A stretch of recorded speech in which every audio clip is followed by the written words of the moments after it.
एक तो राइटिंग जो फुल फ्लेजेड ऑक्यूपेशन नहीं हुआ है हमारे यहाँ। एक आप इस the sense of reassurance assurance नहीं है कि आपको सर्टन इनकम आपको आ जाएगा।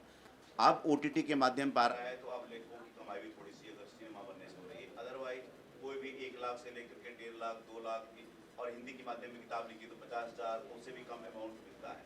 तो आप साल भर 2 बरस लगाएंगे, आप 3 बरस, तो आपके पास फुल प्ले काम करने का अगर ये रहे कि भाई एक 4-5 का ग्रुप है, उस आपकी किताब छप रही है, आपको सर्टन अमाउंट आ रहा है, तब आप लिखेंगे। मुझको भी एक सीमा के बाद मोटिवेशन नहीं होता है कि यार भी सर्टन लिखूं तो क्यों लिखूं, या कोई एक कोई प्रोजेक्ट को कहीं से फेलोशिप मिल जाए तो उसको लिखा जा सकता है। एक किताब 2 किताब तक सही है, लेकिन आप जब लगेगा कि चलिए आप किताब लिख लिए, तब लगता है कि इनकम आना चाहिए। तो एक मुझे पॉसिबल रीजन है।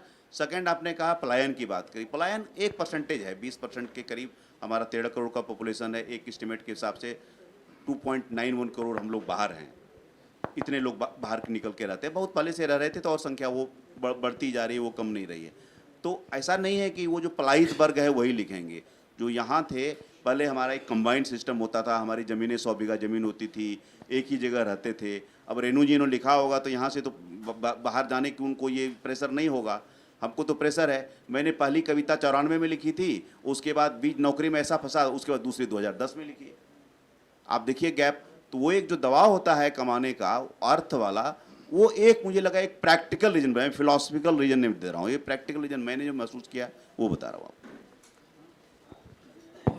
सबसे पहले तो आप तीनों का धन्यवाद, आपने उस सार गर्भित चर्चा की।